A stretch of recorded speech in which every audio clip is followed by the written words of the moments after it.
Welcome to the Commentary Magazine Daily Podcast. Today is Friday, January 24th, 2025. I am John Podbortz, the editor of Commentary Magazine, reminding you to sign up for our new daily newsletter featuring the stylings, song stylings, and lyrical emoluments of our own Abe Greenwald. Go to commentary.org. Look at the banner at the top, right in the middle. You'll see the word newsletter. Click on it. You can fill out your name and your email address, and it will start appearing in your mailbox around about 4:30 every weekday afternoon. So that is Abe Greenwald's Commentary Magazine newsletter, along with links to articles of interest and to this podcast, though you will have already listened to this podcast, so you probably don't need that link. Nonetheless, that is what I am trying to appeal to you to do for our friend, executive editor Abe Greenwald. Hi, Abe. Hi, John. We also have with us, of course, social commentary columnist Christine Rosen. Hi, Christine. Hi, John. And joining us today, host of The Hill Sunday, columnist for The Hill and The Dispatch, and an all-around polymath of politics. And my colleague at AEI. Christine's colleague at AEI, Chris Starwald. Hi, Chris. Welcome back. I'm very happy to be with you lovely people today. Thank you so much. And I do want to point out that President Trump will be leaving the White House for the first time in his second term to survey disaster damage in North Carolina, first of all, and then flying to LA to survey the fires. And then tomorrow, Saturday, we'll be having a full-fledged rally in Las Vegas. And here, while I always thought it was weird that after he was president, he would have rallies, I'm now thinking politically that this is actually very astute for him in the second term, because he is a one-term president, notwithstanding Representative Andy Ogle's seeking of a resolution to give Trump a possible third term as president, a resolution written so specifically that it says you can only have a third term if you've had non-consecutive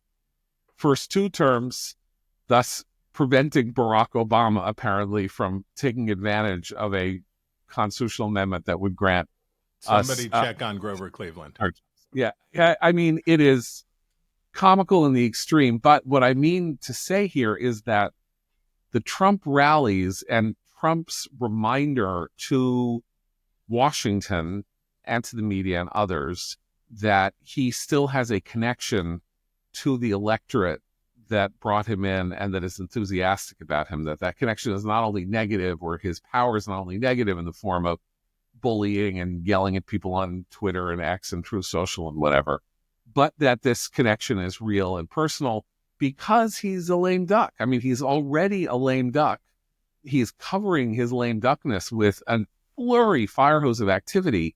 But at some point when we settle into homeostasis, there is going to be this issue with his presidency, which is that it has a finite limit. It's the first presidency that we have seen ever in this regard, including Grover Cleveland's, where he's gone on January 20th, 2029. He is gone. He'll be gone. And so, at some point, the power that he has over the future of the party may be compromised. So he is going to need to keep that in the forefront of people's minds. Chris, do you agree with this analysis, or do you just think he needs that heroin in his veins? I wrote, I will continue to make offerings for the Dispatch. And my first offering was a piece about James K. Polk. And James K. Polk, who was the most consequential president certainly between Washington and Lincoln. He changed Washington more. He increased the size of the nation by about 50%. He was hugely consequential. And in Robert Mary's wonderful book about James K. Polk, there's this amazing scene. He gets to Washington. He comes back from disgrace. He's lost the governorship of Tennessee twice and wins in a a wild dark horse pick for Democrats in 1844. And he returns to Washington, and he has told no one of his plans. And he takes the man who's going to be his Navy secretary into his confidence. And he says, I'm going to bring in all of that, everything, Idaho, Washington, Oregon, California, all of that, 550,000 square miles. I'm going to do it all. I'm not just going to annex Texas. I'm going to do it all. And Bancroft was stunned because he hadn't said anything about it. And then Polk gets down to the work of doing it and imposing his will. He did what Jackson couldn't do because he was all intensity and all of that stuff. A very long way of saying Donald Trump likes running for president. I don't have a lot of evidence that he likes being president, right? He likes the show. He likes the theater of it. He likes the television of it. He likes all of that stuff. He likes the rallies. He likes the adulation. The work part where you have to make compromises and you have to make people unhappy. Donald Trump does not like to make, this will sound strange, but Donald Trump doesn't like to make people unhappy. He likes making them mad, right? He likes making them upset, but he doesn't like to make them unhappy. And being president, especially if you want to be an effective one-term president, is you're going to make a lot of people unhappy because that's what it means if you're getting stuff done. I will be curious. I think that's right. And I think the thing to watch in this lame duck term is how what he does with Vance. Because if he wants to cultivate a legacy of MAGA beyond Trump, which I'm not exactly sure, given his ego and vanity, he actually does want to do. But if he did, Vance would be the one. And there was this interesting little clip of a video circulating, I think taken by Speaker Johnson, of the first time JD Vance saw the Oval Office in person, which was recently, just the other day. And it was kind of remarkable because Trump was leading him into, I mean, it will become, I would assume, if JD Vance runs for president one day, a little snippet in his campaign video. But it was also sort of astonishing because while Trump was, obviously happy to show him around the Oval Office and sort of, liked that JD Vance was very awestruck by the power that the office represents, there's also this little flash of an expression on Trump's face, like, yeah, this is my place. Hey, Cassius, let down that lean and hungry look. Yes. I mean, so there's just this moment. There's just this question in my mind, because Vance is a very capable guy. He's quite savvy. He could do a lot to help Trump and his legacy, and to actually accomplish and do some of the governing that I think Chris is absolutely right to be skeptical that Trump himself enjoys. But that will require Trump's blessing, and it's not clear he's going to give that in that sense. I want to point out that obviously there is a political dynamic. So there's. I'm sorry. Can I just say one thing? I'm sorry. My mute was on. Just to add. Okay. I'm sorry. I missed you. No. It's my fault. To all these points, I also think Trump, and we see evidence of this so far, and I think we can expect it, will treat this term in large part as one long victory lap. Mm-hmm. And that seems to be a lot of what he's up to here. Going on, doing tons of interviews or just exposure to the press, going on trips, having rallies. It's almost a way of extending the campaign into the end zone and saying, "See, told you." He's gonna keep his finger in the face of his enemies the entire time. I just think that in classic terms, being a star, Hollywood star, until the age of Instagram and the constant ability to put yourself before people, and the stardom that is represented by politics, there's supposed to be a certain level of mystery. So I've said this many times on the podcast that, if you go back to Ronald Reagan, he only spoke 3 or 4 times a week at most. Sometimes it was 2 times a week. It was the idea that you withheld the president so that every time he said something or did something, it was like a hammer blow. It was like a very big moment. Obama really broke that model by doing media, different kinds of media, constantly being on with Zach Galifianakis's Between Two Ferns, doing all that stuff. And then Trump completely obliterated it by being immensely present. And thus, they're demystifying the presidency in a weird way. But also, Also, Yeah. you using unprecedented level of candor at times, as yesterday when he was asked about Elon Musk attacking the new AI panel, the new AI initiative that Trump's putting together, and Trump just said, "Well, Elon hates people. I hate people too." He hates one of these guys. There are Yeah. three people who made, we don't know who it is. We don't know which one of the three guys who Sam fled. Altman. Yeah, that's But what I thought. I was just going to say, you can pretty well guess it's Altman. $5 billion Definitely company. By the way, the right is everybody. A lot of people on the right are just sort of dazzled by what's happened in the last couple of days, particularly as I think a lot of us, as some of us here are, by the sort of the essentials to frontward assault on affirmative action, on DEI, on all of that.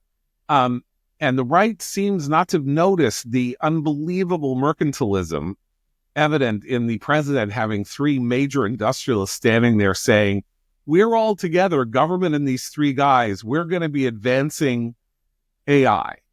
I don't want government advancing AI.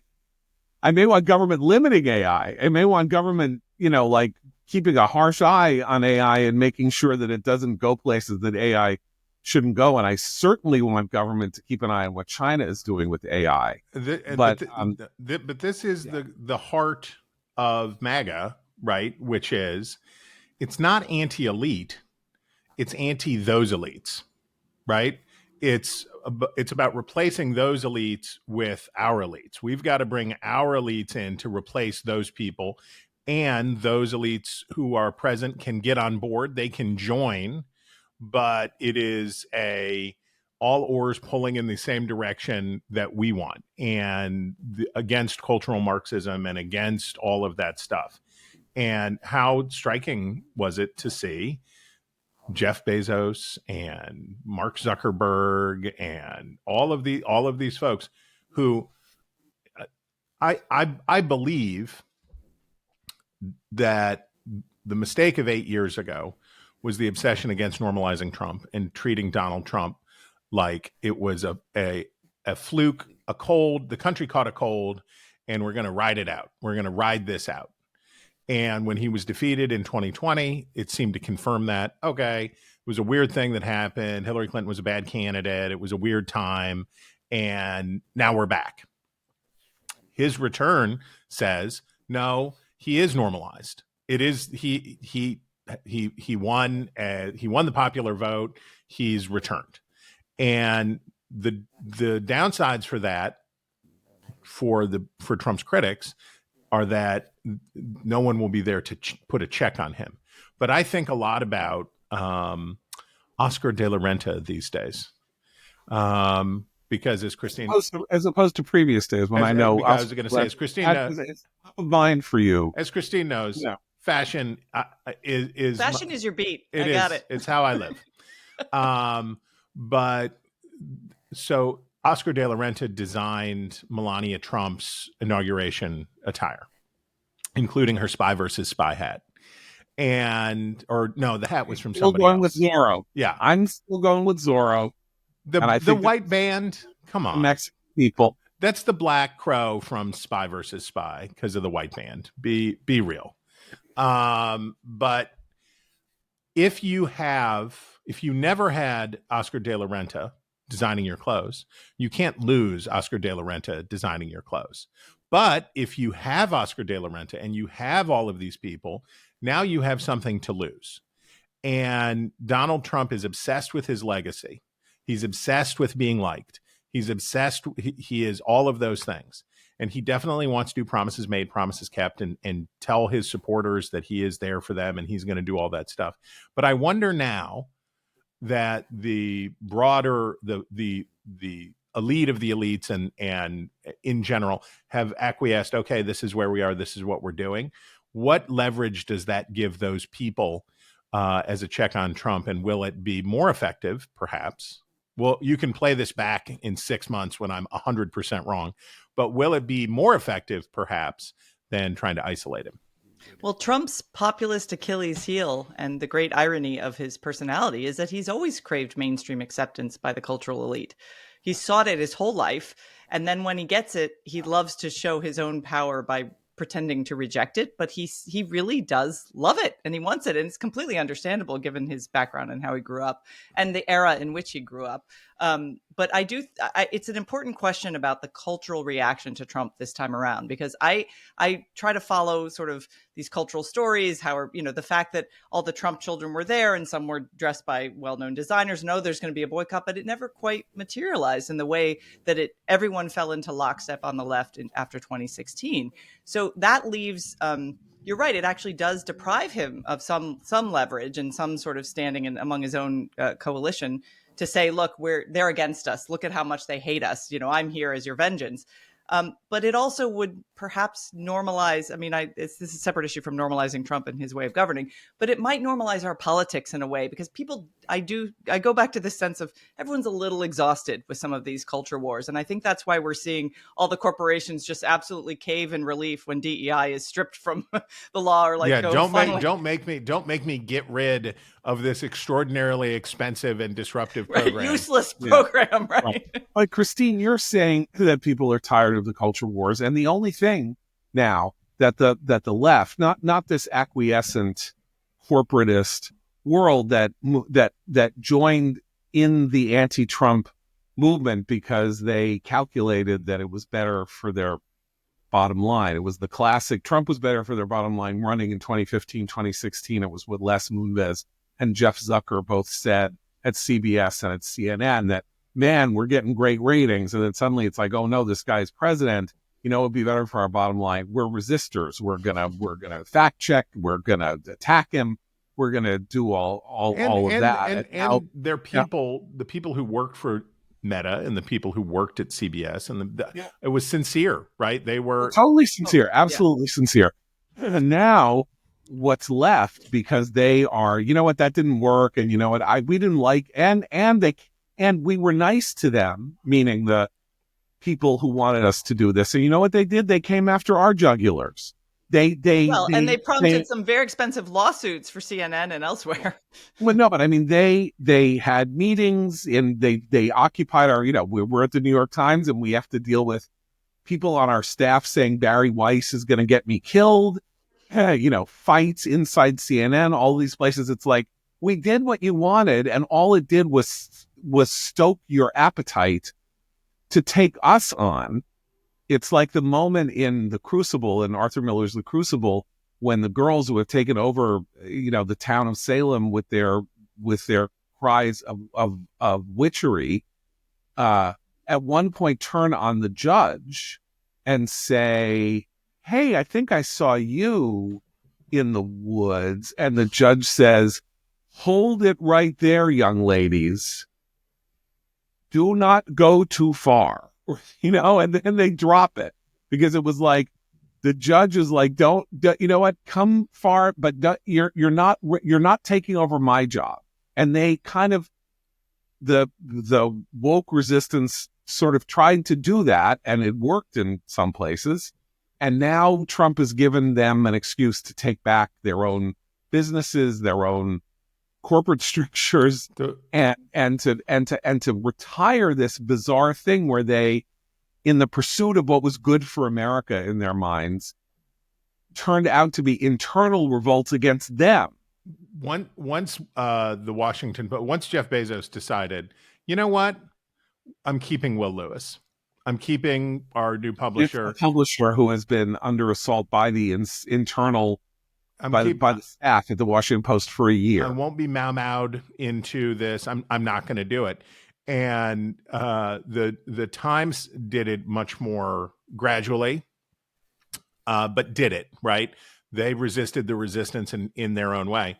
But the Post, the upside, when you think that you're going back to something, you are not prone to break up all the crockery, right? Well, we're going to go back. We're going to get through this little weird period that we're having. It's because of the financial panic. It's because of the pandemic. It's because of these other things. And we're going back to something. Once everyone accepts, we're not going back, right? The Mitt Romney Republican Party is not coming back. The Barack Obama Democratic Party is not coming back. We're in a new country. this empowers people to say, you know what? It's my newspaper. It's my company. It's my life. I'm going to do the things that I want to do. People start to think anew and act anew. And I think that's a big upside. Well, among the upsides of Donald Trump's reelection is the termination of the belief that there's a before time to go back to. Instead, there has to be a new future to be made. Okay, I want to read you guys something, because the dynamic is, I'm saying it's useful for Trump to continue the front-facing electoral PR strategy, to go out, to have rallies, to have 50,000 people show up at a stadium to go see him in the states where that will happen, because he's going to need external evidence of his power, because the structure of lame duckery speaks against that, okay? But there's also a dynamic. The dynamic is with the Democrats or liberals or some, they're resistors. So as we say, like corporately, all that, there's a kind of, it's not a surrender. It's like a truce flag has been thrown by the tech companies and everybody like that. But of course, there is no truce flag, with the exception of the settlement in the Harvard anti-Semitism lawsuit, that we can see much in the form of the intellectual left, the resistance left, that is going to continue doing what it's doing. And then also the attitudes of people like that who reflect them in politics. And I want to read you, it's going to be a little long, but there's a fascinating item in Punchbowl News this morning that indicates, I think, the depths of the crisis that Democrats and liberals are in politically, in their own minds, by the way, not in mine, but though I think they are in crisis, but it matters that they think they're in crisis. Judiciary Dems bring in psychologists to help them prep for Trump era. Come on. Okay, Come wait. on. Would you wait, please? Because it gets so much better. It's worse than that. As House Democrats prepare to go to battle with Republicans in the Trump 2.0 era, Representative Jamie Raskin, D. Maryland, brought in some unusual voices to speak to Democrats on the House Judiciary Committee, a pair of social psychologists. Oh. During a retreat last week for Judiciary Democrats, Raskin hosted Jim Cohen, a University of Virginia professor of psychology, and Hal Movius, a consultant who specializes in negotiation, influence, emotion regulation, leadership, and organizational development. Cohen's recent work emphasizes the neural systems supporting social forms of emotion regulation, according to his bio at UVA. The purpose of this session, according to multiple attendees, was to counsel Democrats about how to approach conflict and effectively combat what Raskin described as, quote, authoritarian styles of speech, unquote. Another attendee said Judiciary Democrats were also advised to avoid devolving into partisan mudslinging, a more common hallmark of the House Oversight Committee, which Raskin previously led as the top Democrat. Quote, they're social psychologists, and they were just talking about communication and authoritarian styles of speech in the Trump age, unquote, Raskin told us when asked about the speakers. Quote, we were talking about basically communication styles during the Trump era. The outside-the-box speaker's choices reflect how Raskin, a constitutional law professor who never met an American constitution he liked, that's me saying that, and the son of a Marxist who ran the Institute for Policy Studies, named Marcus Raskin, a Cuba-loving slime bucket, is approaching his new role as the top Democrat on the House Judiciary Committee. Democrats have been grappling with how to respond to Trump ever since his victory. Trump's first actions as president are putting Democrats' messaging plans to the test, and the Judiciary Committee will be the home of some of the most high-profile battles over the next 2 years. Not only does the panel have jurisdiction over immigration, but Speaker Mike Johnson created a new select subcommittee on the Judiciary panel that will continue the GOP's ongoing investigation into the January 6th attack on the Capitol. Other speakers featured at the Judiciary Democrats retreat included Lena Khan, Oh boy. the outgoing commissioner of the Federal Trade Commission, and Maya Wiley, a civil rights attorney.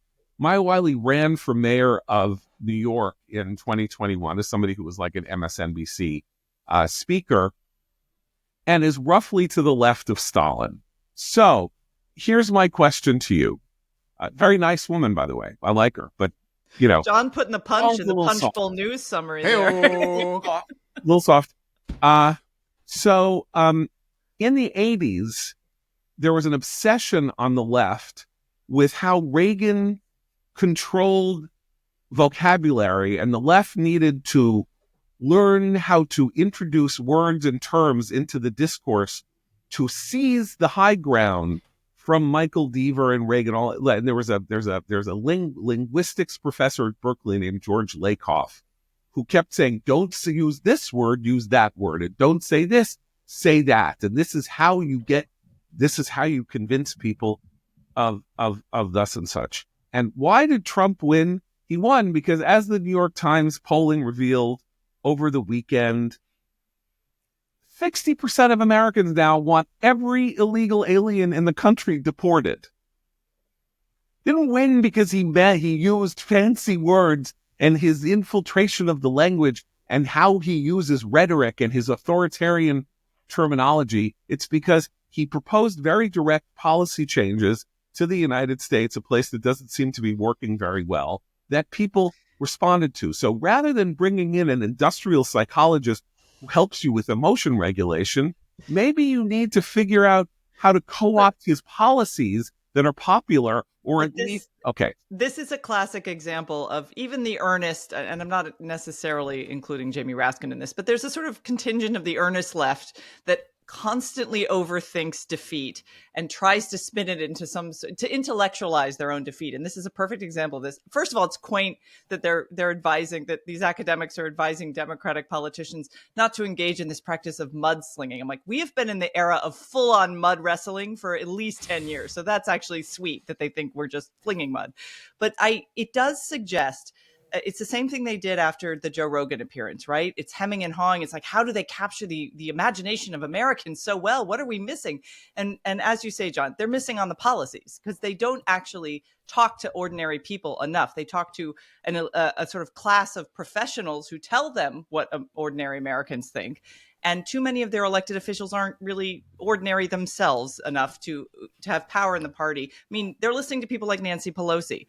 Not to people who, some of the elected Democratic representatives who, like that wonderful, I mean, I disagree with her politically, but who's the former auto mechanic who was elected to Congress? She's interesting. Marie Gluesenkamp Perez. Yes. Yeah. Fascinating. Like, that's who the Democratic Party should be listening to and should have been listening to for the past few years, but they're not there yet. So this is a way of intellectualizing and rationalizing their defeat that doesn't place any specific blame on them. It's all outward looking and blaming Trump for his success.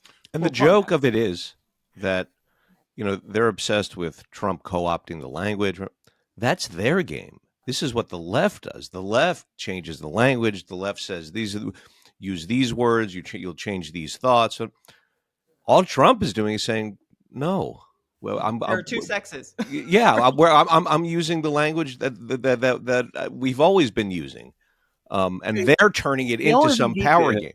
Fake news was a term that the left used against the right, and Trump corralled it, stole it, and took it and said, so Fox was fake news. And then Trump said, no, you're all fake news. And he won. That was that. I mean, of all the things I can think of, he has occasionally succeeded in the seizure of the rhetorical populist leftist rhetoric attack. But mostly Trump is like it's all on the surface. I know they want to think that it's not on the surface, that secretly he's a Nazi attempting to bring about 1,000-year reign. But I think people have seen and spent enough time with Trump now over the last 10 years to know that he says things like, that woman in the hat in Florida is stupid when Corinne Brown attacked him. She's stupid. She's got a low IQ. What an idiot, right? It's not like he has a deep strategy for discrediting Corinne Brown, That's not, he goes in the other direction. Like, could you be a little indirect? Could you maybe use euphemisms? Like, our public life would be a little better if you use some more euphemisms rather than go like at it. Sort of as Abe says, it's like saying, yeah, Elon doesn't like this AI panel because he hates a guy. Yeah. I hate a guy. We all have people we hate. Just, take it as it comes.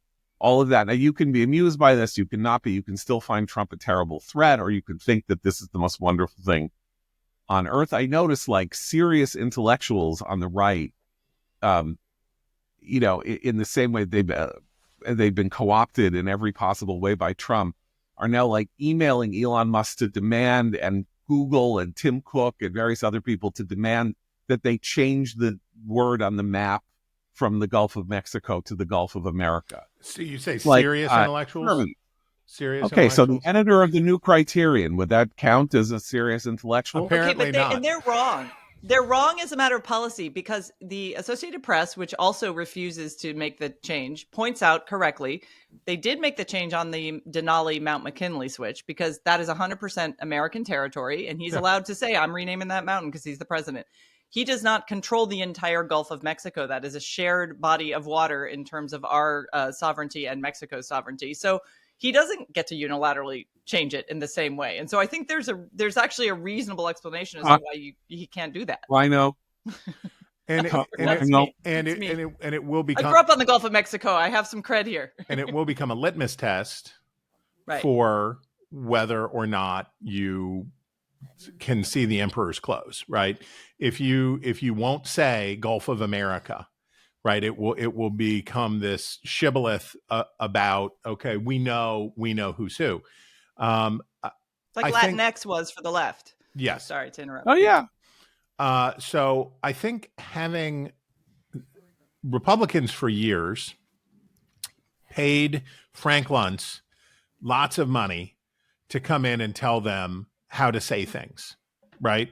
And he had a couple notable successes, one being the death tax. Don't call it the inheritance tax, call it the death tax.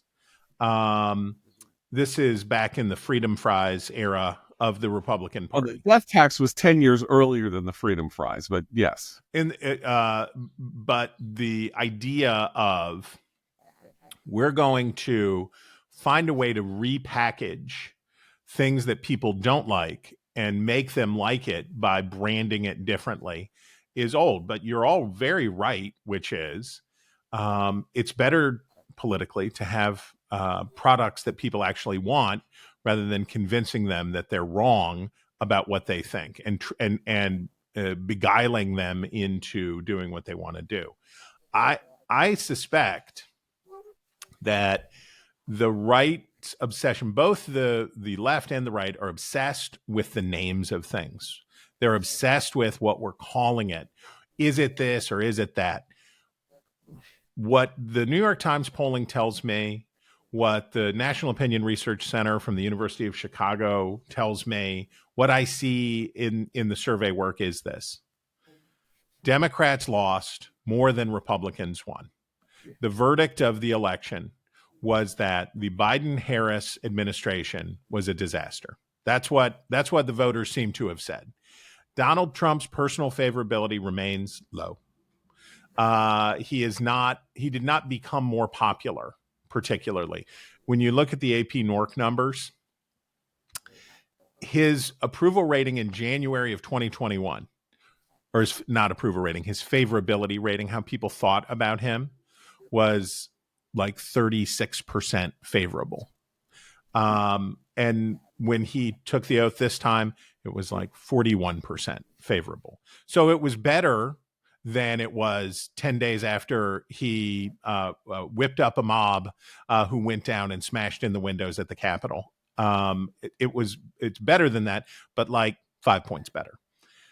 The dissatisfaction of the American electorate with, when I was a boy, people used to say, what America needs is a good one-term president, right? Did anybody ever hear that? You ever hear anybody say that? Oh, yeah. And what America needs is because that person needs to do things that are unpopular, needs to do things that are hard, but are necessary to be done. And Joe Biden, of course, had the chance to be that person. Imagine a world in which Joe Biden knew he wasn't going to run. Given what we've now read and learned, I don't know that this was possible from a cognitive standpoint. But imagine a world in which Joe Biden said to Democrats, you know what? We're enforcing immigration law in this country. You don't like it, I know, but I'm not running for re-election. And we're going to enforce immigration law. And if Joe Biden had said, we got inflation problems, we're not doing a Green New Deal. We did our infrastructure package. We've done all the stimulus we're going to stimulate. We got to stop. And they'd have been mad, and they would have disliked him. And he might have been succeeded by a Democrat, right? It might have happened. For the persuadable voters, for the third of the electorate that decides all the elections, because they're loosely attached, lower propensity voters who decide every quadrennial election, they don't care what you call it. They don't care what its name is. They don't even know what you call it. They don't know about the Gulf of America, and they don't know about Latinx, and they don't know about Jamie Raskin's social psychologist's narrative. They care, is it working? Does it work? And I will shut up by saying the lesson of the success of Ronald Reagan's presidency, the most successful president of my lifetime, was that they took a huge gamble in the beginning of the start. They crashed the economy. It was like when somebody has arterial fibrillation and they stop the heart and to get it straightened out. They gave tough medicine, and it worked. If it had not worked, he would not have won in 84. He would not have won 49 states in 84. I've watched Barack Obama. I have watched Donald Trump. I've watched Joe Biden. And now I'm watching Donald Trump again believe I have a limited amount of political capital.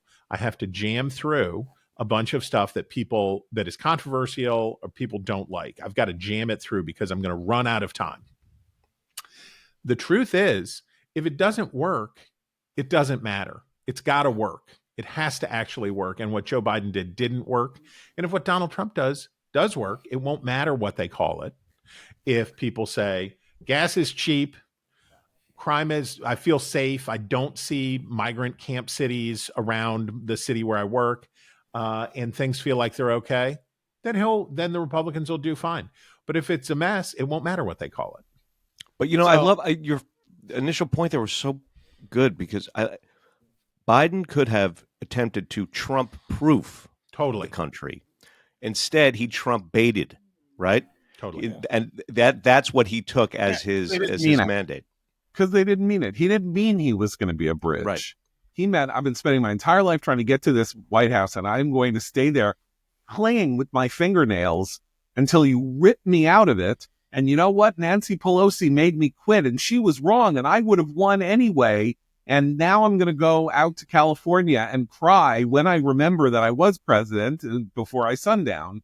I'm going to cry, and I'm going to yell at Jill, and I'm going to scream at Hunter, and we're all going to go off into the sunset together with the money that we put in the Cayman Islands. That's going to be a fun scene post-presidency. Yeah, it's going to be a real delight.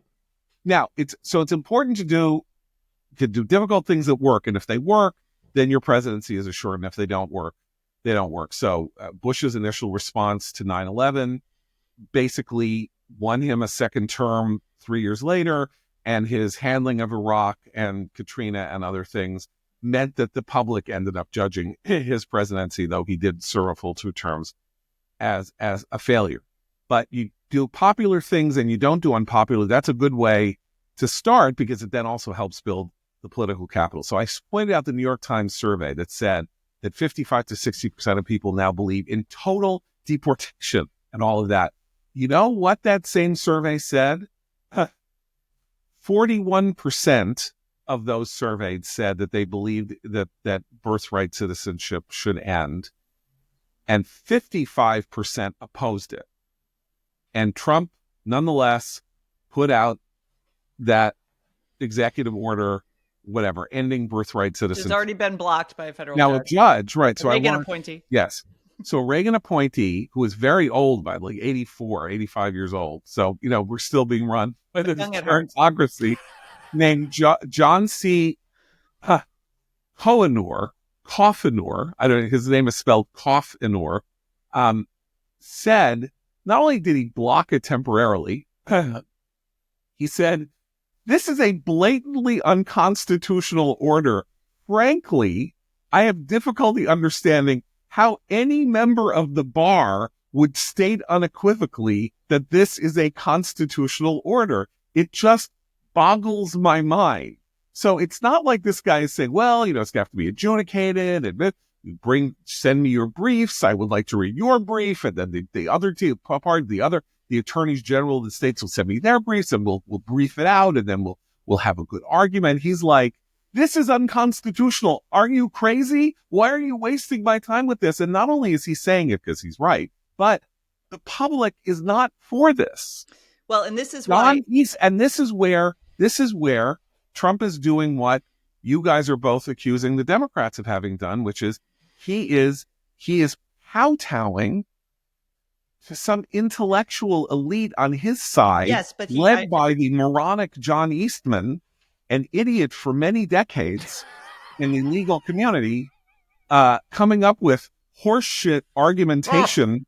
Okay, but based on one senator saying something in 18... get in there and stop him. Get in there and stop him. Before you make our explicit rating permanent, John, on iTunes. But here's the question. Does he expend another moment of his political capital and his resources to pursue an appeal? Because he said he would. He said in the story. He would, but let's see what they actually do. Because if he doesn't, then he's patted on the head. This, I assume, eventually going to be disbarred John Eastman because of the insane stuff he did in about the last election, 2020. If he just lets it go, and if the Supreme Court can just eventually refuse to hear this case, then it goes away, which is, as you say, what the public wants. But if he makes an issue of this, then I think that's politically foolish for him to throw this red meat at a part of his coalition that's never going to leave him anyway. So why expend that capital? Why, when you're already doing on immigration what the American people want, why add this? Why go this extreme? He is, though, throwing a lot of chum at the people who are going to be with him no matter what. I mean, that's an interesting aspect of this, which is he didn't have to do the 1,500 pardons. He could have done commutations. He could have said we're doing this on a case-by-case basis. He decided to throw them the chump. He decided, there's that. There's a couple of other things that he's done that are clearly, the Silk Road guy, right? He pardoned the Silk Road guy because he said he would do it, and because that appeals to a different element of this libertarian element of his base. And he is allowing the Defense Department, he may not know, it's hard to know, but he is allowing the Defense Department to sort of like put in place all of these isolationists, because that's what the Tucker wing wants at the Pentagon. So it's not like he's banking his victory.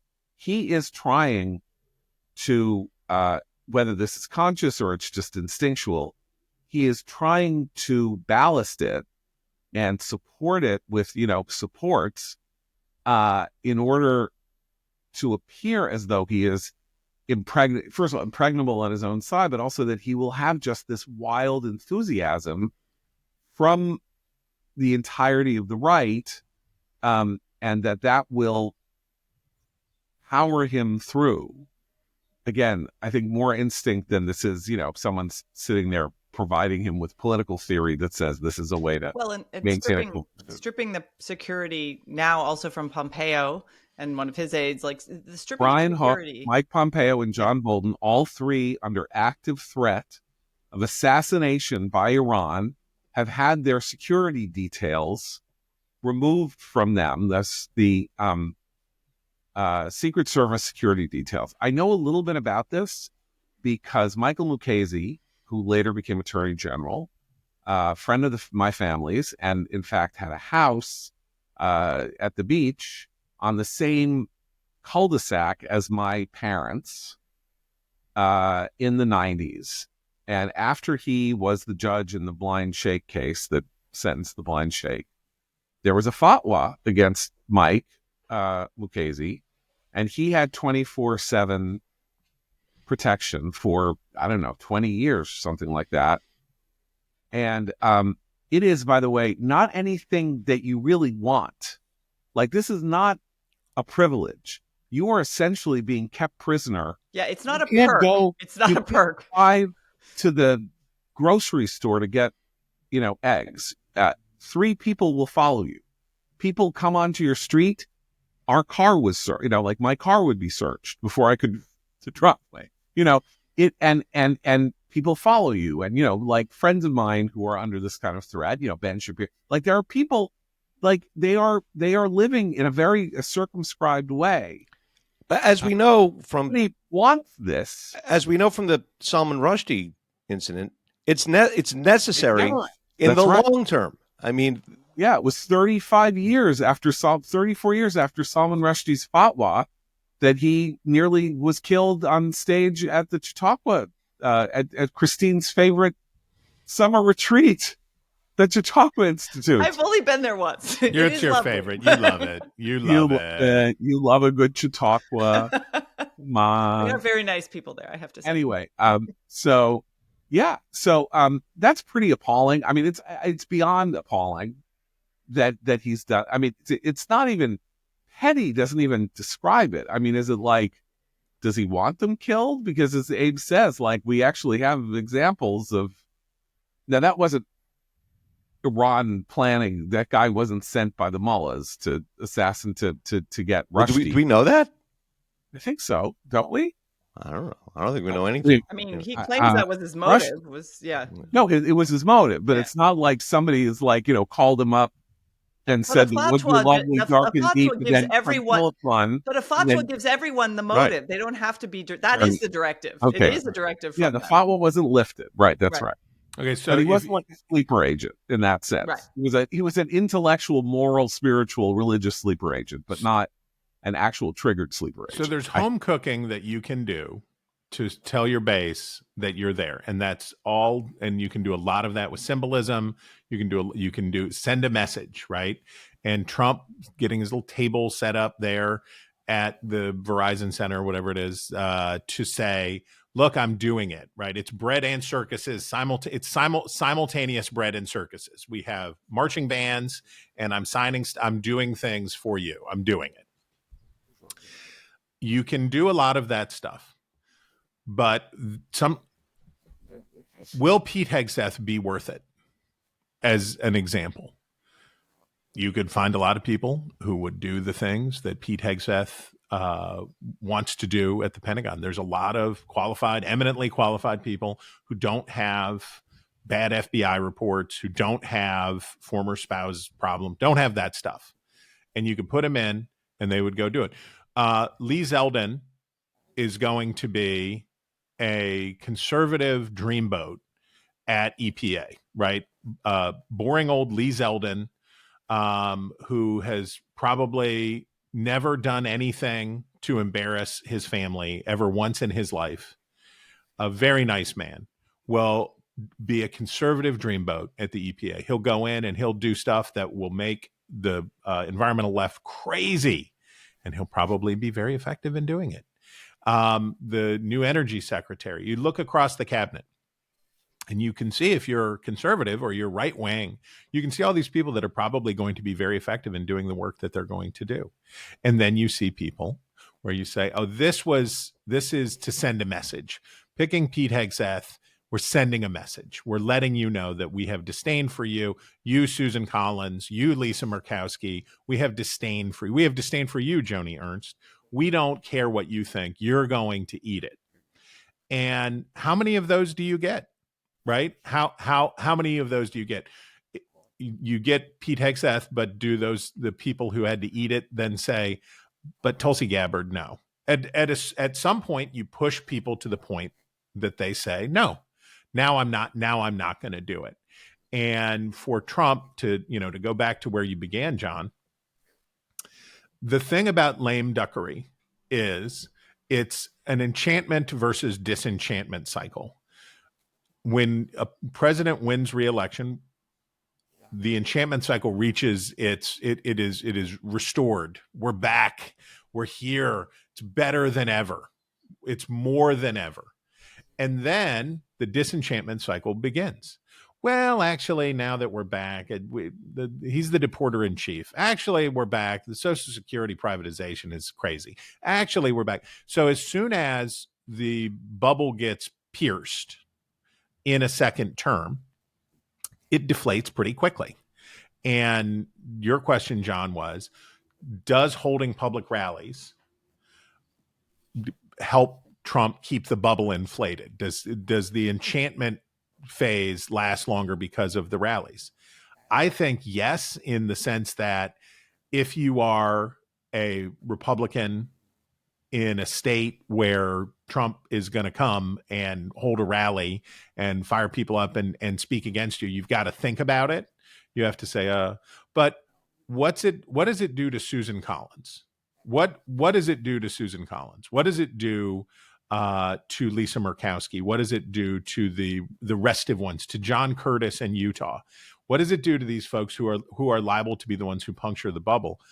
I don't know. I don't know that it really ultimately matters, because it will be his own part. Nobody can make you a lame duck except for your own party. I want to talk about one of the, Chris, you are also, I did not mention, you are also the co-host of the Inkstained Wretches podcast. Many people are saying media. Many people are saying it's the very best media. With frequent guest host Christine Rosen. Yes, and frequent guest host Christine Rosen. So I'm, as a person who spends a weekly, I don't think you got to do this story, because I guess you taped yesterday, though it's released today. There is a kind of astounding media story that's worth spending a couple minutes on, out of Tara Palmieri's. Oh, yes. Tara Palmieri's very, very good podcast, which is called Somebody's Gonna Win. Tara Palmieri, former New York Post colleague of mine, when I was at former Post. Washington Examiner colleague of mine. Former Washington Examiner colleague, was at Politico, now is at Puck, has this podcast. And she had on, I believe, your former Dispatch colleague, Mark Caputo. No, he was Bulwark. A Bulwark. I'm sorry, I did it again. I apologize. Mark Caputo is now no longer. That's microaggression. Yes, is no longer at the Bulwark. I think I can't remember where he is now. Axios. Okay. They had an exchange about the Hunter Biden laptop story and what it was like to work at Politico in 2020. I need to read a little bit of this to you. So they are both, I would describe them both as being non-woke people in journalism who are comfortable covering and talking about conservatives without being slanderous. Accurate.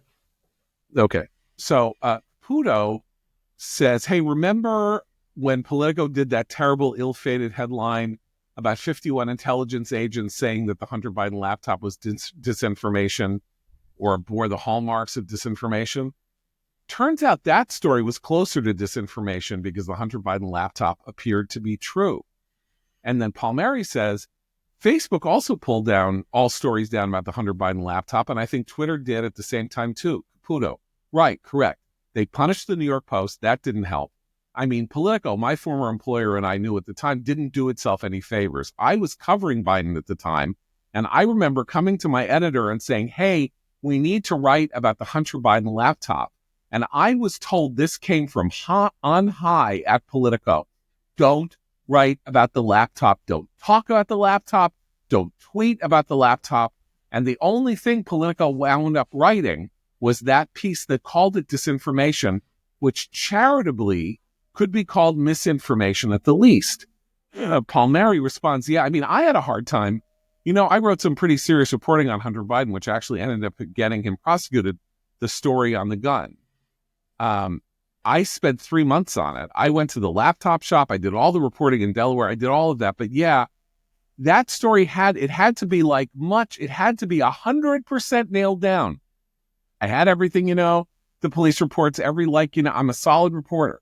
But I do wonder if it would have been published a little quicker if it was a different type story. And then Caputo says, well, since we're spilling tea about our former employer, I still have a copy of the story on my external hard drive. In 2019, a rival presidential Democratic campaign of Joe Biden's gave me the tax lien, their Oppo research, the tax lien on Hunter Biden for a period of time that he worked at Burisma.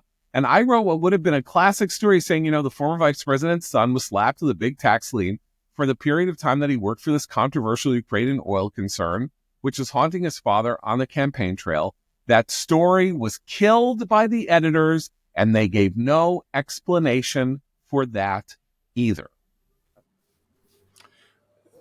Politico was purchased by a German concern, Axel Springer, which is nice pronunciation. By the way. Yeah, it's a super cool company. We are loving it. It's making a party. And I forget the name of the giant German who is its CEO. Matthias. Yes, Schrempf. Dornbush? I got to look it up. Dornbush. It's not Dornbush? Anyway, this was in 2021 that it was sold to actual. The Matthias Döpfner. Yeah. So and he has 6'7" or something. That's why. And Herr Döpfner is flew the Israel flag outside of their headquarters and has done a lot of things to say to the conventional democratic socialist kind of Germany, no, we're going to mix things up. The old Politico was pretty awful, right? The old Politico imagined itself to be this powerful. The tagline at Fox when I worked at Fox was always the most powerful name in news. Powerful. You have to have power this, power that. I had a fake television show. They said, what are we going to call it? Oh, by the way, can I tell you? I don't know. I can't. I probably shouldn't say it here. But stay tuned. The name of my politics note at the Hill is the greatest thing perhaps I've ever done. Stay tuned. I won't say it here, but stay tuned. Maybe the best. I like a more homey approach to these kinds of things, but at Fox it always had to be power. It's about power. Politico and everybody in Washington is obsessed with being influential and being powerful and having access and getting the get and doing all of that stuff. And by the end, I read that and I just thought, what a joke Politico ended up being. What a powerless entity. Toady to the Democratic Party. A toadying, and nobody knows what's going to work, right? Nobody knows how it's all going to play out politically, right? In politics, we say, well, if we do this, then they'll do that. Nobody knows. We don't know. And I always think about the Calvin Coolidge quote. I have never had a political strategy that I can think of except to try to do the right thing and sometimes succeed. And I am just reminded again and again and again. Could Politico save Hunter Biden and Joe Biden? No. Did they know that it would all end in tears? Did they know that by saving Hunter Biden then, that they would ruin Joe Biden later? That they would cost? If you think about how it goes, we're gonna protect Hunter Biden.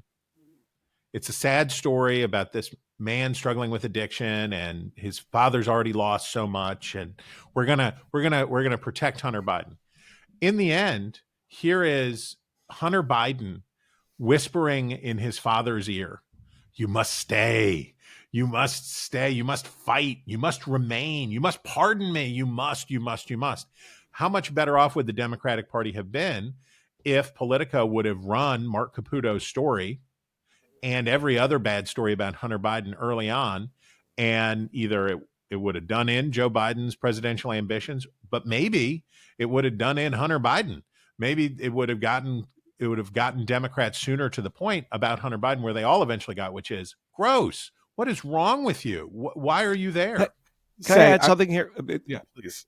What Politico also did, Politico and many other places and social media platforms at the time, is that they took a huge portion of the people who, when Donald Trump said the 2020 election was rigged, who said, "Oh, that's ridiculous. Of course it's not rigged." After the proliferation of these stories of burying the stories about the Biden family, you had a whole bunch of people who said, "Well, it was kind of as good as rigged in another way." So Trump's claims no longer offend me in that way.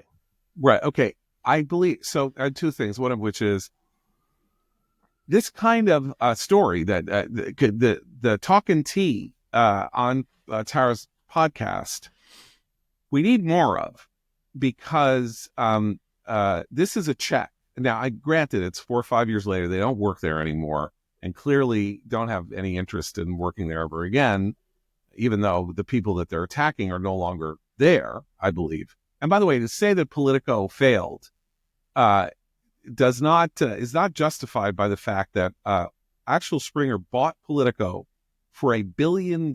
So much money. And the two founders of Politico, aside from the funder Robert Albritton, Jim Vandehine, whoever the other guy was, I can't remember who it is. Do I have the right Mike people? Allen. Made $100 or $200 million each in the sale. So I think they came out pretty well, even if Politico didn't cover its head in journalistic glory. They created an entity that made them, richer than the dreams of any journalist who ever thought of writing playbook, could ever possibly have imagined. I just looked this up. So the Hunter Biden laptop story came out, I think, on October 21st of 2020. By October 25th of 2020, according to Dave Wasserman, 60 million votes had already been cast in the presidential election because of early voting and the pandemic, of which we know, because of the way Republicans were discouraged from voting early, an overwhelming majority of those votes were Democratic votes. So I think that the Biden win was in. Yes. By October 20. By the time the laptop story had been done, Biden already had 45 to 50 million votes in the bank. And there wasn't anything in the story about Joe Biden. There could have been, though, if the entire world warmed on the laptop and everybody had done a forensic study of the laptop. A lot of the the big guy, 10% for the big guy, all that stuff that was on the laptop could have been out and thrown into the public over those 3 weeks or 2.5 weeks. The Hunter Biden laptop story came out long enough before the election that the CEO of Twitter was called to Congress to testify about muting the tweet from the New York Post before the election. Right. It was out. The story got more attention. That what Twitter tried to do backfired, made it a much bigger story than it would have been. It was well litigated. The outlets like Politico didn't want to repeat the Anthony Weiner laptop debacle, in which James Comey and John McCabe trying to clean up do a little cleanup before the election was over, so that they could say, well, we certainly were tough on Hillary Clinton too. Dumped Anthony Weiner's laptop, which is a super gross sentence to say, into the public discussion. So here comes another laptop that shows up, and it's from a gross person, and it's going to have gross stuff on it, and it all looks the same. So the mainstream press responded to it in the same way they wish they had responded to the Anthony Weiner laptop, which is, instead of treating it as a big story, they tried to suppress, and failed to do it. Look, the simple fact, but the point stands that there was this laptop. It had a huge amount of evidence and information on it. The New York Post, being the New York Post, my friends, and I've been involved with the New York Post now for more than 30 years. Obviously went at the cocaine, the photographs of him with the crack pipe and stuff like that. And there's tens of thousands of emails there. Had the entire press corps jumped on the laptop, cloned the laptop, you had the Times on it, you had the Washington Post on it, you had AP on it, you had Politico on all this. stuff that took a year Right. pull Totally. out of the laptop could have been pulled out in a week. Totally. I still think it, and some of that would have implicated Joe. Certainly his brother, and this stuff about the big guy. Who's the big guy who gets 10% that Hunter complains he has to give 10% to his sister in those emails? That said, I don't think it would have changed the results of the election. But the idea that this does not reveal that one of the two most important news organizations in Washington was not putting its finger on the scale to try to get Joe Biden elected is now it's incontrovertible. These two major reporters, their two best reporters, one said, I had to dot I's and cross T's just to get out the story about Hunter Biden's gun. Took me 3 months to get it out. It could have been out in a day, given what I had just to begin with. And the other says they spiked two stories, not one. Imagine if it was Donald Trump Jr.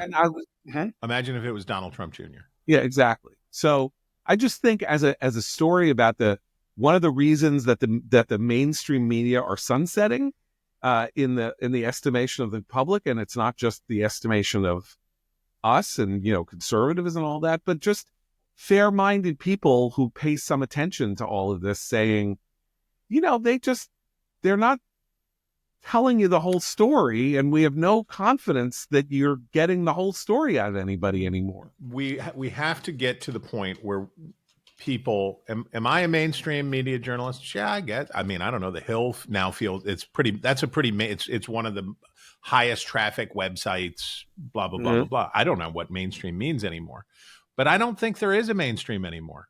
I think all media is niche media. I think the New York Times is niche media, and I think established media, right. But my yeah. I'm not. It's not a semantic point. My point is the power, the imagined power that these institutions have is dramatically less than they think it is.